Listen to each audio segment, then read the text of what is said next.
esa majestad oculta y la gloria oculta de la Cábala. Si no existe ninguna relación entre esa majestad oculta y la gloria oculta de la Cábala caldea, que según se nos dice fue dejada tras él por Enoch, cuando fue trasladado de forma tan misteriosa, entonces debemos descartar toda evidencia circunstancial. Pero no es posible que estos 4 ancestros del Popol Vuh, de la raza Quiché, tipifiquen en su sentido esotérico oculto a los 4 progenitores sucesivos de los hombres mencionados en los capítulos 1, 2 y 6 del Génesis. En el primer capítulo del Génesis, el primer hombre es bisexual, masculino y femenino. Él los creó a ellos y responde a las deidades hermafroditas de las subsecuentes mitologías posteriores. Aquí nos quedamos en la última sección. El segundo Adán, hecho del polvo de la tierra, es unisexual y responde a los hijos de Dios del capítulo 6. Este es el segundo Adán. Ya vimos el primero que era hermafrodita, el segundo Adán, hecho del polvo de la tierra, es unisexual y responde a los hijos de Dios del capítulo 6. Los hijos de Dios son los maestros, son los instructores. Y cuando empezaba a despertarse la conciencia en el hombre, guiaron a la humanidad y le inculcaron las primeras nociones de todas las artes y todas las ciencias, así como el conocimiento espiritual. Y echaron los cimientos de las antiguas civilizaciones de Egipto, la India, México. Con este mismo título se designaban igualmente los grandes iniciados de la isla sagrada, los hijos de Dios, los verdaderos hijos de Dios, no el demonio, ¿sabes? El segundo Adán, hecho del polvo de la tierra y es unisexual, responde a los hijos de Dios, a la primera raza polar. Estos hijos de Dios son los maestros o los instructores, el maestro Emil, el maestro Cache. Y cuando empezaba a despertarse la conciencia en el hombre, por millones de años, el hombre no tuvo mente, era como un animal, así como que Jehová quería, como que unos católicos, la bestia. Cuando la mente le fue dado al hombre hace 18 millones de años, fue un regalo en la raza de Lemur, cuando vino Lucifer, los Kumaras y Prometeo, le dio una mente al hombre. Que cuando empezaba, estos maestros instructores, que cuando empezaba a despertarse la conciencia en el hombre, guiaron a la humanidad, los maestros, los hijos de Dios, y le inculcaron las primeras nociones de todas las artes y todas las ciencias, la matemática, la agricultura, la astronomía, así como el conocimiento espiritual, y echaron los cimientos de las antiguas civilizaciones, Babilonia, India, Egipto, los incas, los mayas. Con este mismo título, el Hijo de Dios se designaba igualmente a los grandes iniciados de la isla sagrada, del Chambala, de la Garza. El Hijo de Dios es la primera raza polar del capítulo 6 del Génesis. El segundo Adán, hecho del polvo de la tierra, es unisexual, que responde a los hijos de Dios del capítulo 6. El tercer Adán son los gigantes, los Nefelim, de quienes solo se aluden en la Biblia, pero se explican completamente en otros lugares. Vamos con el tercer Adán, Los gigantes o Nefelim, estos gigantes eran hombres poderosos. En el cielo son considerados como ángeles poderosos y en la tierra como los grandes gigantes mencionados en el capítulo 6 del Génesis, esos grandes gigantes que habitaron. Si todos los animales, no dice Elena, eran antes gigantes, esos dinosaurios, esas bestias, esos lagartos, ¿por qué el hombre no fue así? No puede ser la excepción, claro que sí. Eso es Adán, son los gigantes o Nefilim. Estos gigantes son hombres poderosos. En el cielo son considerados como ángeles poderosos. Y en la tierra como los grandes gigantes mencionados en el capítulo 6 del Génesis. El tercer Adán son los grandes gigantes, los Nefilim. Son los titanes, los ángeles caídos. Estos titanes, ángeles caídos, titanes, eran gigantes de origen divino de la mitología griega.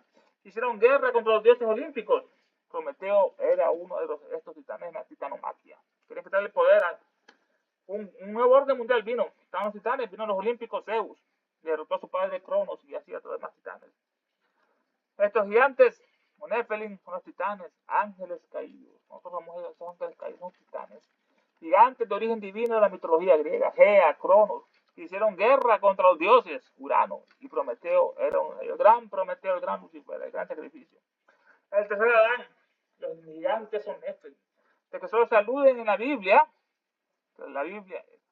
solo se insinúan en la Biblia esos gigantes. La Biblia es un libro demoníaco pactado que debemos quemar. Ahí se adora a la bestia Jehová. Ese Jehová es un demonio, igual que Alá. Pero estos gigantes se explican completamente en otros lugares, en la Cábala, en el El tercer Adán, los gigantes de quienes solo se aluden en la Biblia, pero se explican completamente en otros lugares. El cuarto Adán, los progenitores de los hombres cuyas hijas eran hermosas.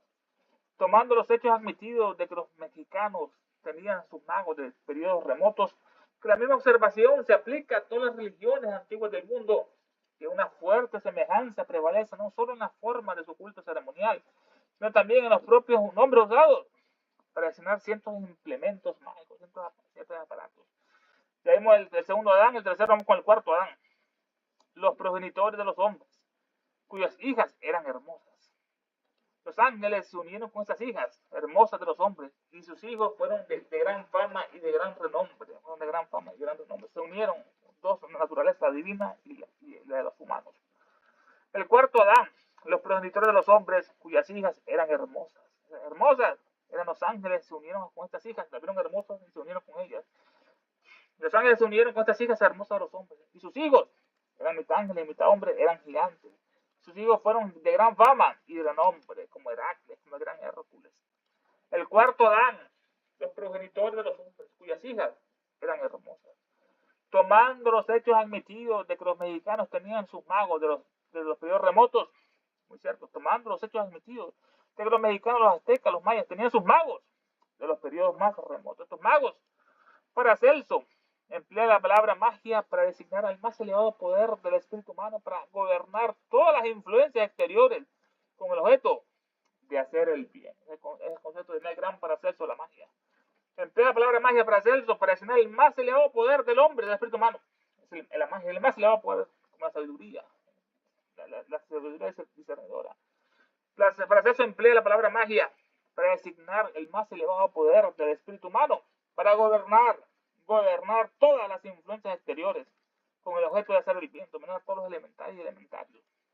Tomando el hecho admitido que los mexicanos tenían sus magos de los periodos más remotos, que la misma observación se aplica a todas las religiones antiguas del mundo. Todas tenían sus magos, sus grandes iniciados y los adeptos del mundo entero. Que la misma observación se aplica a todas las religiones antiguas del mundo. Que una fuerte semejanza prevalece no solo en las formas de su culto ceremonial, sino también en los propios nombres usados para designar ciertos implementos mágicos, estos implementos mágicos. Que una fuerte semejanza prevalece no solo en las formas de su culto ceremonial, sino también en los propios nombres usados para designar a ciertos implementos mágicos. Tomando los hechos admitidos de que los mexicanos tenían sus magos desde periodos remotos, que la misma observación se aplica a todas las religiones antiguas del mundo, que una fuerte semejanza prevalece no solo en la forma de su culto ceremonial, sino también en los propios nombres usados para designar ciertos implementos mágicos. La magia está por todas partes. Y finalmente, que todas las demás pistas, de acuerdo con las deducciones científicas, han fracasado. Algunas porque fueron tragadas en el pozo sin fondo de las coincidencias. ¿Por qué no deberíamos recurrir a las grandes autoridades sobre la magia y ver si bajo este crecimiento posterior de fantásticas tonterías sin sentido no podría existir un profundo sustrato de verdad? La pregunta que me lanza aquí, Elena. Y finalmente, que todas las demás pistas, de acuerdo con las deducciones, en este caso científicas, las deducciones son conclusiones. Es un tipo de razonamiento, método lógico que va de lo universal a lo particular, lo más grande a lo más pequeño. Finalmente, que todas las demás pistas, de acuerdo con las deducciones científicas, han fracasado. Algunas porque fueron tragadas en el pozo sin fondo de las coincidencias. Sacamos una ironía de Elena Blavatsky. ¿Por qué no deberíamos recurrir a las grandes autoridades sobre magia y ver si sobre este crecimiento posterior de fantásticas tonterías sin sentido no podría existir un profundo sustrato de verdad? La pregunta que nos hace aquí Elena sobre ello. Y finalmente, que todas las demás pistas y de acuerdo a las deducciones científicas, estas conclusiones científicas, han fracasado. Algunas porque han sido tragadas por el pozo, en el abismo sin fondo de las coincidencias. ¿Por qué no deberíamos recurrir a las grandes autoridades de la magia? ¿Por qué no deberíamos recurrir a las grandes autoridades de la magia? La sabiduría, la ciencia y el arte de utilizar conscientemente poderes invisibles, es decir, espirituales, para producir efectos visibles, como la voluntad, el amor, la imaginación. Son poderes mágicos que todos poseen, y aquel que sabe la manera de desarrollarlos y servirse de ellos de un modo consciente y eficaz es un mago. Esa es la verdadera magia. Pero la magia es la sabiduría. La ciencia y el arte de utilizar conscientemente poderes invisibles. Es la ciencia y el arte de utilizar conscientemente, no inconsciente como medium, poderes invisibles o espirituales para producir efectos visibles en este mundo tangible. La voluntad es importante. El amor y la imaginación es a la vez la voluntad, el amor y la imaginación. Son poderes mágicos que todos poseemos. La voluntad, el amor y la imaginación. Y aquel que sabe la manera de desarrollarlos, como mostrar esa voluntad, como Gandhi, esa voluntad, como Hitler, o esa voluntad, esa amor y esa imaginación, y aquel que sabe la manera de desarrollarlos y servirse de ellos de un modo consciente y eficaz, es un mago. ¿Por qué no deberíamos recurrir a las grandes autoridades sobre la magia y ver si bajo este crecimiento posterior, esta secuela de desarrollo, Afterglow, y a ver si bajo este crecimiento posterior de la magia, de fantásticas tonterías sin sentido, como es lo que dicen esos científicos, ignorantes, académicos, sobre la magia, mitología antigua y la arcaica? Es un crecimiento posterior de fantásticas tonterías sin sentido. No puede existir un profundo sustrato de verdad. No puede existir una base sólida y profunda que se encuentra oculta debajo de un montón de falsedades o exageraciones. Que no se dan la pregunta. Tomando los hechos admitidos de que los mexicanos tenían sus magos de periodos remotos, que la misma observación se aplica a todas las religiones antiguas del mundo. Los egipcios, los indios tenían sus magos, los chinos.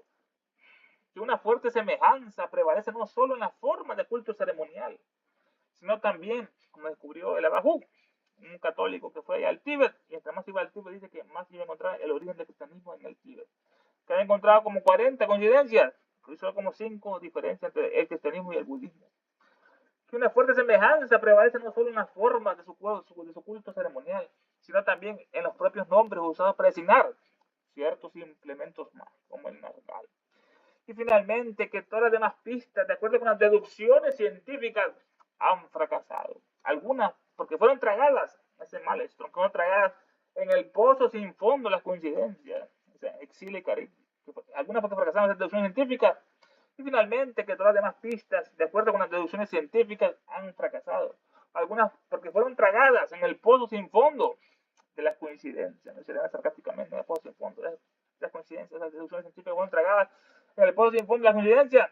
¿Por qué no deberíamos recurrir a las grandes autoridades por la magia y ver si bajo este crecimiento posterior de fantásticas tonterías sin sentido no puede existir un profundo sustrato de verdad, una base sólida y profunda que se encuentra oculta debajo de un montón de falsedades o exageraciones? Aquí no estamos dispuestos a ser malinterpretados. No enviamos a los científicos a la cábala ni a los libros herméticos para estudiar magia, sino a las autoridades de magia para descubrir material para la historia y para la ciencia. Aquí no estamos dispuestos a ser malinterpretados, dice Elena. No enviamos a los científicos a la cábala ni a los libros herméticos. Esa cábala, que es la sabiduría oculta de los rabinos judíos de la Edad Media. Sabiduría derivada de doctrinas secretas más antiguas de los caldeos, concerniente a la cosmogonía, cómo se formó el cosmos, la cosmogénesis y a las cosas divinas, estas cosas divinas, la teogonía, que ambas se combinaron para constituir una teología después de la época del cautiverio. Se unió la cosmogénesis con la teogonía, con las cosas sagradas, que se combinaron ambas para constituir una teología que en los hebreos, en la época del cautiverio. Otra vez cautiverio es la peste, hay que exterminarlo, de los judíos en Babilonia. Todas las obras que pertenecen a la categoría esotérica son denominadas cabalísticas. Aquí no estamos dispuestos a ser malinterpretados. No enviamos a los científicos de la cábala ni a los libros herméticos para estudiar magia. La cábala es la sabiduría oculta de los rabinos judíos de la Edad Media. Entonces estaba ahí. Sabiduría derivada de doctrinas secretas más antiguas. Sabiduría derivada de doctrinas secretas más antiguas. Sabiduría derivada de doctrinas secretas más antiguas, como de los caldeos, concernientes a la cosmogonía y a las cosas divinas. A la cosmogonía, como es el cosmos, y a las cosas divinas. Que ambas se combinaron para constituir una teología de los hebreos. La cosmogonía con las cosas divinas, que ambas se combinaron para constituir una teología después de la época del cautiverio de los judíos en Babilonia. Todas las obras que pertenecen a la categoría esotérica son denominadas cabalísticas. Aquí no estamos dispuestos a ser malinterpretados. No enviamos a los científicos a la cábala ni a los libros herméticos. Los libros herméticos es cualquier doctrina o escritura relacionada con las enseñanzas esotéricas de Hermes, que considerado ya como el top de los egipcios, o ya como el Hermes griego de Mercurio, era el dios de la sabiduría entre los antiguos, el dios de la sabiduría. Y según Platón, el iniciado, este Hermes descubrió los números, la matemática, la geometría, la astronomía y las letras, y le enseñó a los humanos. Enseñó a los humanos toda ciencia y arte útil. Es un dios civilizador, iluminador, regenerador, como Prometeo, como Lucifer, como Buda, como Ares, como Krishna, el gran Hermes. Aquí no estamos dispuestos a ser malinterpretados. No enviamos a los científicos a la cábala ni a los libros herméticos. Estos libros son cualquier doctrina o escritura relacionada con las enseñanzas esotéricas de Hermes, las enseñanzas ocultas de Hermes, que considerado ya como el top egipcio, o ya como el Hermes griego, el Mercurio, era el dios de la sabiduría entre los antiguos, el dios de la sabiduría entre los antiguos, como Lucifer. Y según Platón, el iniciado, él descubrió los números, le enseñó a los humanos los números, la geometría, la astronomía, las letras, la agricultura, y le enseñó a los humanos toda ciencia y arte útil como Anes el pez. Es un dios iluminador, civilizador y regenerador, inventando la regeneración humana. En este mundo tan degenerado como tenemos judíos, como Prometeo, como Lucifer, como Buda, o Anes, o Krishna. Aquí no estamos dispuestos a ser malinterpretados. No enviamos a los científicos a la cábala, ni a los libros herméticos para estudiar magia. La magia ceremonial, la magia según los ritos cabalísticos obrados por, como afirmaban los Rosacruces y otros místicos, invocando poderes espirituales más elevados que el hombre y ejerciendo imperios sobre los elementales, que son muy inferiores a él, al hombre, en la escala de la existencia, en la magia ceremonial. No enviamos a los científicos a la cábala ni a los libros herméticos para estudiar la magia. La magia ceremonial. En la magia, según los ritos cabalísticos, obraba como afirmaban los Rosacruces y otros místicos. Esos ritos cabalísticos, aunque la magia superior no ocupa ni un rito, ni nada de eso, solo el espíritu del hombre. La magia ceremonial, la magia según los ritos cabalísticos, obraba como afirmaban los Rosacruces y otros místicos, invocando poderes espiritualmente más elevados que el hombre, a los Dianis, Johannes, los planetas, a los espíritus planetarios, de Júpiter, de Saturno, invocando poderes espiritualmente más elevados que el hombre, los ángeles, y ejerciendo imperios sobre los elementales del fuego, las salamandras, las ondinas, los gnomos, los silfos, que son muy inferiores al hombre en su escala de existencia. Aquí no estamos dispuestos a ser malinterpretados. No enviamos a los científicos, a esos científicos a la cábala ni a los libros herméticos para estudiar la magia, sino a las autoridades en magia para descubrir material para la historia y la ciencia. Esas autoridades de la magia blanca o benéfica, la magia así llamada es la magia divina, libre de egoísmo, de anhelo de poder, de ambición o de lucro, y que tiene únicamente a hacer bien al mundo en general y al prójimo en particular.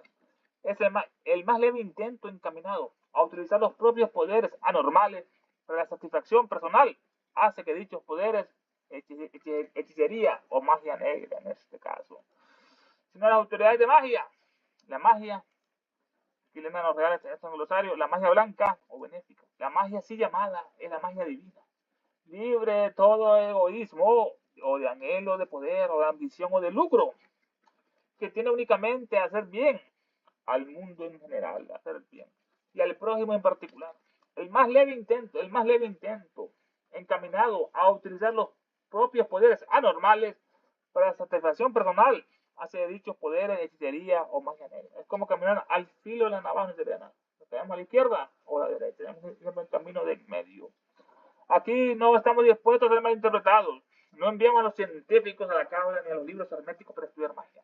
Sino, enviamos a las autoridades en magia para descubrir materiales para la historia y para la ciencia. No tenemos idea de incurrir, en este caso, no tenemos idea de incurrir en las iracundas denuncias de los académicos por una indiscreción como la de los de Smoke, cuando intentó obligarlo a leer su memoria demonológica e investigar al diablo aquí en esta parte. No tenemos la idea de incurrir en las iracundas denuncias de los académicos, de los científicos, por una indiscreción como la de Smoke, cuando intentó obligarlos a leer su memoria demonológica e investigar al diablo, el gran maestro. No tenemos la idea de incurrir en las iracundas, airadas denuncias de los académicos por una indiscreción como la de Desmos. La indiscreción es la falta de prudencia, reserva o tacto al actuar o al hablar. Es la falta de prudencia, una indiscreción en este caso. No tenemos idea de incurrir en las iracundas denuncias de los académicos por una indiscreción como la del pobre Desmos. Este Desmos, hemos estudiado bastante, nació en 1805, un periodista, escritor, polemista francés. Escribió varios libros denunciando a las sociedades secretas y a la masonería, pero no a los jesuitas, la bestia esa. No tenemos idea de incurrir en las infracundas denuncias de los académicos como por una indiscreción como la de Smoke, cuando intentó obligarlos a leer su memoria demonológica e investigar al diablo. Intentó que esos científicos leyeran su obra, obligándolos a leer su obra, esa memoria demonológica de Smoke. Esta memoria, su nombre completo es Costumbres y Prácticas de los Demonios, o de los espíritus visitantes del espiritismo antiguo y moderno. Fue una de las obras católicas más influyentes del siglo XIX contra lo que es el espiritismo y el ocultismo.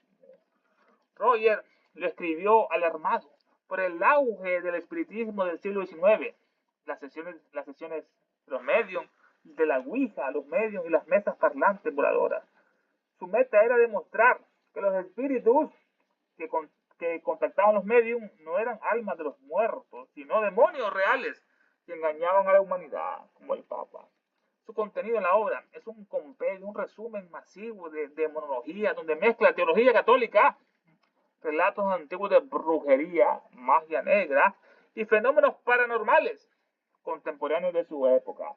Todo bajo la premisa de que el diablo, el gran maestro, o sea, estaba operando activamente a través de la ciencia moderna, y el ocultismo. Investigar al diablo. No tenemos idea de incurrir en las iracundas denuncias de los académicos por una indiscreción como la del pobre Smoke, cuando intentó obligar a leer su memoria demonológica e investigar el diablo a esos científicos. Esa memoria, su nombre completo es, en la obra de Smoke, Costumbres y Prácticas de los Demonios, o de los espíritus visitantes del espiritismo antiguo y el moderno. Fue una de las obras católicas más influyentes del siglo XIX contra el espiritismo y el ocultismo. Roger lo escribió alarmado por el auge del espiritismo del siglo XIX. Estaba la manera psíquica alta. Las sesiones como las sesiones, la Ouija, los medios y las mesas parlantes.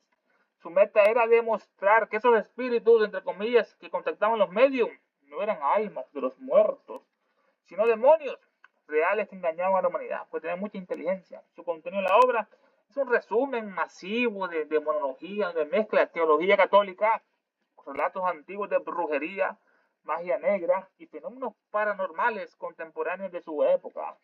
Todo bajo la premisa de que el diablo estaba operando activamente a través de la ciencia moderna y el ocultismo. Así operaba el diablo, dice, a través de la ciencia moderna y el ocultismo.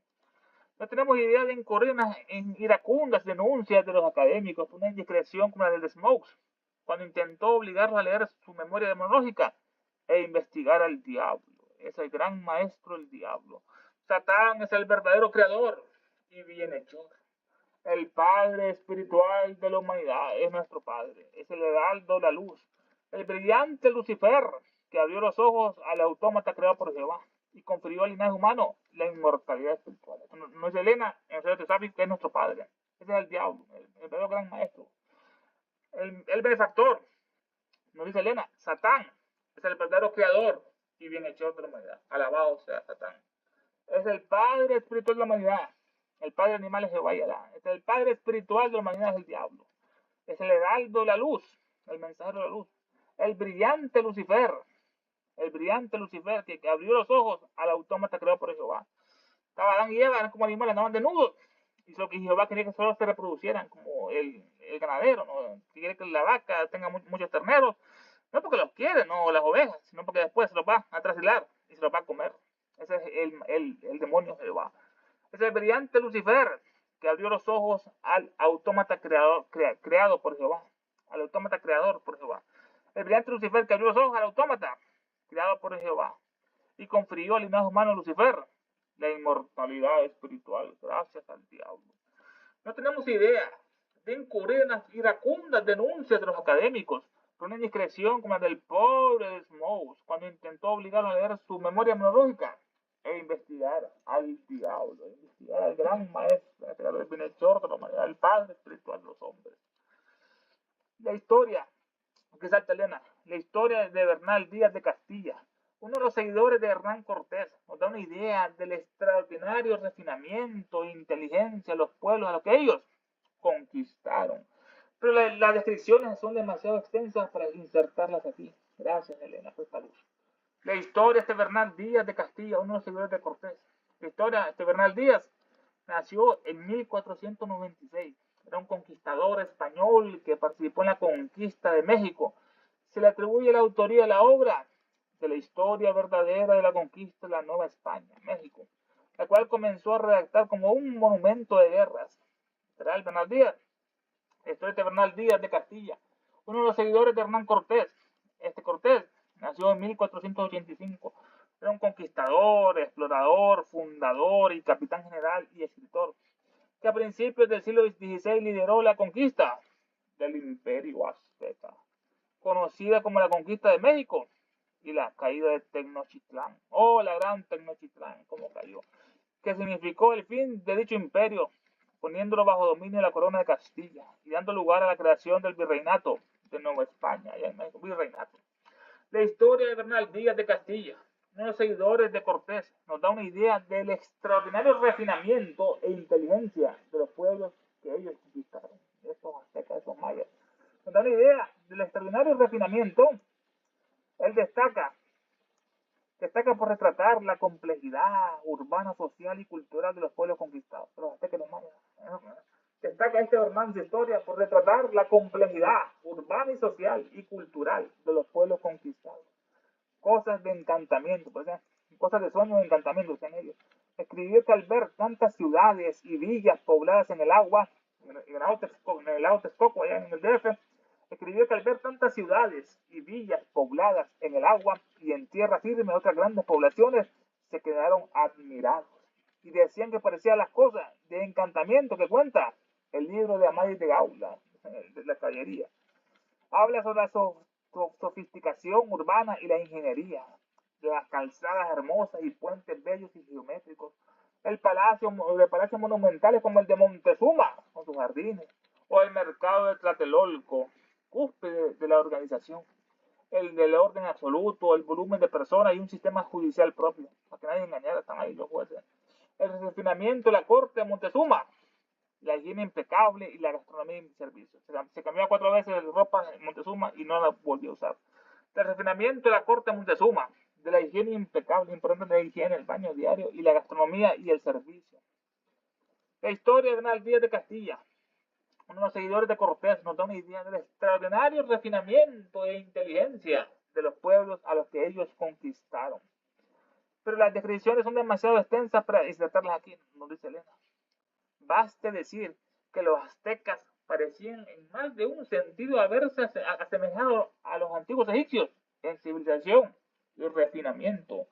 Entre ambos pueblos la magia o la filosofía natural arcana se cultivaban al más alto grado. Esto. La historia de Bernal Díaz de Castilla. Bernal Díaz, conquistador español, participó en la conquista de México, se le atribuye la autoría de la historia verdadera de la conquista de Nueva España o México, la cual comenzó a redactar como un monumento de guerras. La historia de Bernal Díaz de Castilla no seguidor de Cortés. Cortés nació en 1485. Militar, conquistador, explorador, fundador y capitán general y escritor, que a principios del siglo XVI lideró la conquista del Imperio Azteca, conocido como la conquista de México y la caída de la gran Tenochtitlán, que significó el fin de dicho imperio, poniéndolo bajo dominio de la corona de Castilla, y dando lugar a la creación del virreinato de Nueva España, y después de México, se independizó México. Estos españoles, Montezuma les abrió la puerta, los alimentó, pensaban que eran dioses porque eran blancos y barbones y tenían caballos, pero eran unas bestias que lo querían oro y otras cosas horribles.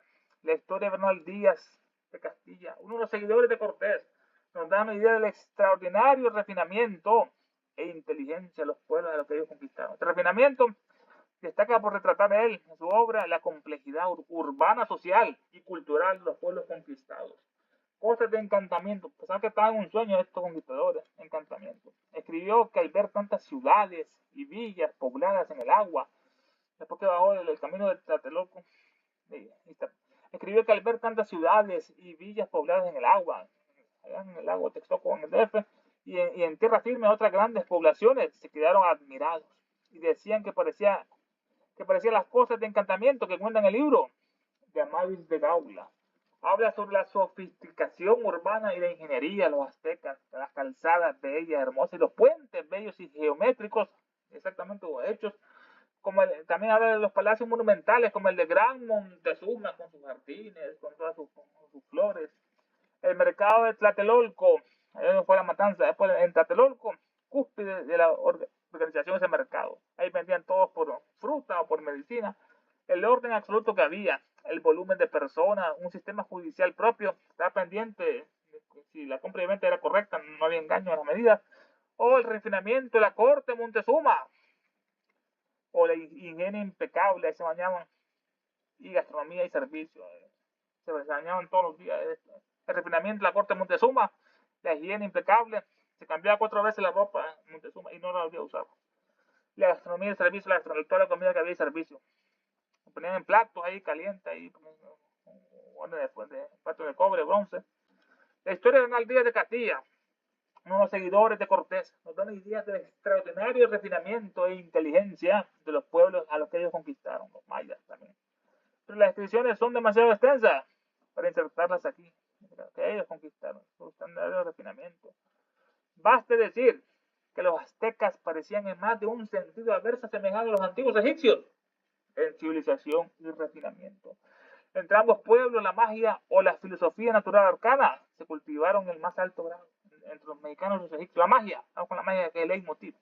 Baste decir que los aztecas parecían en más de un sentido haberse asemejado a los antiguos egipcios en civilización y refinamiento.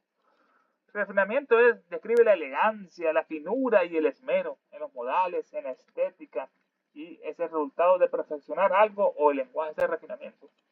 Así que basta decir que los aztecas parecían en más de un sentido haberse asemejado a los antiguos egipcios en civilización y refinamiento. El refinamiento describe la elegancia, la finura y el esmero. En los modales, la estética, es el resultado de perfeccionar algo o el lenguaje. El refinamiento. Basta decir que los aztecas parecían en más de un sentido haberse asemejado a los antiguos egipcios en civilización y refinamiento. Como en los monumentos, en la monumentalidad y la arquitectura sagrada entre mexicanos y egipcios, esos monumentos y la arquitectura.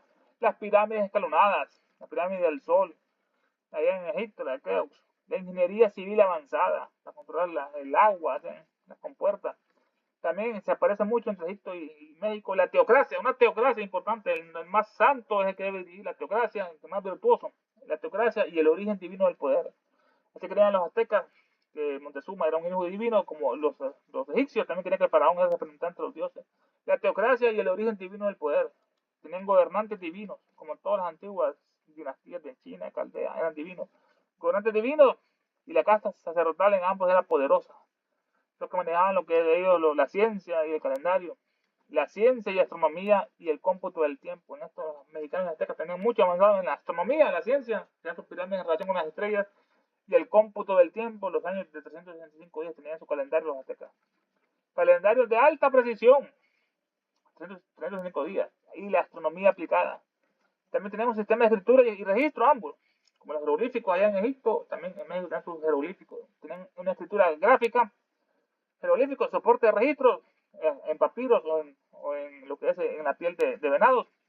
También tienen un gran refinamiento en las artes y la estricta división social, como las castas, esos castas, tenían a los nobles, los sacerdotes, los guerreros, los comerciantes, los agricultores y los esclavos. Refinamiento en las artes y estricta división social. Tienen una alta orfebrería y textilería, clases sociales y leyes, entre ambos.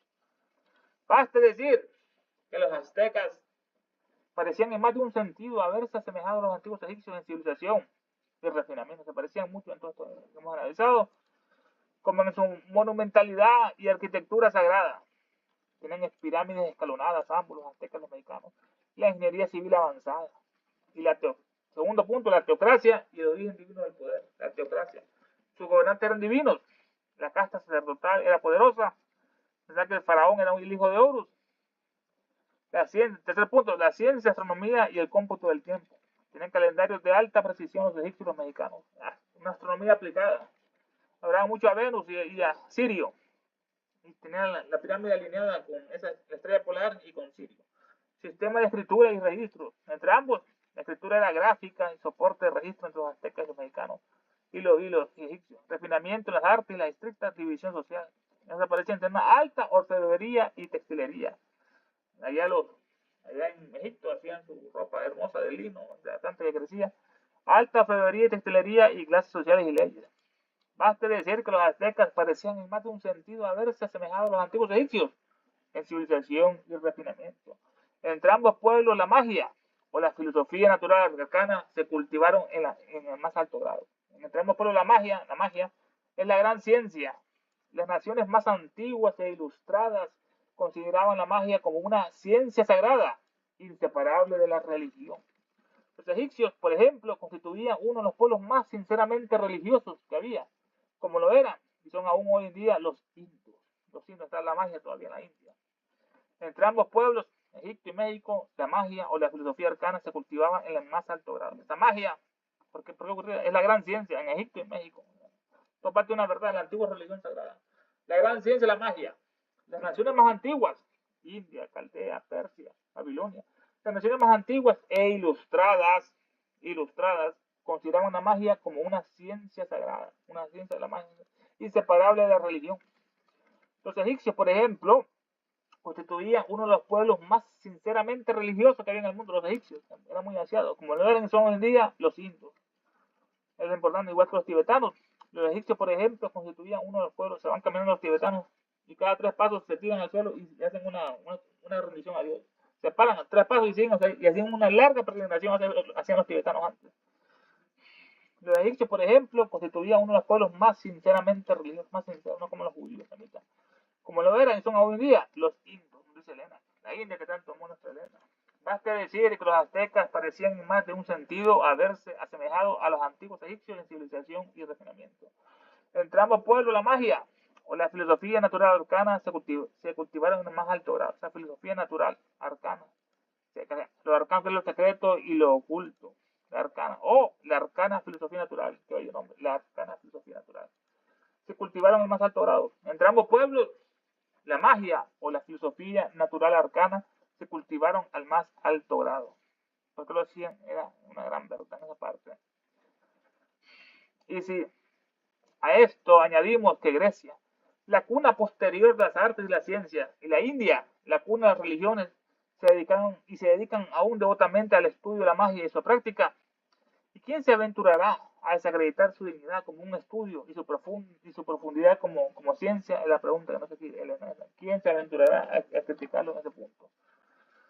Solo hay una tramita de conocimiento, esta sabiduría, porque tanto le oculta el sistema, porque dice la verdad acerca de todo.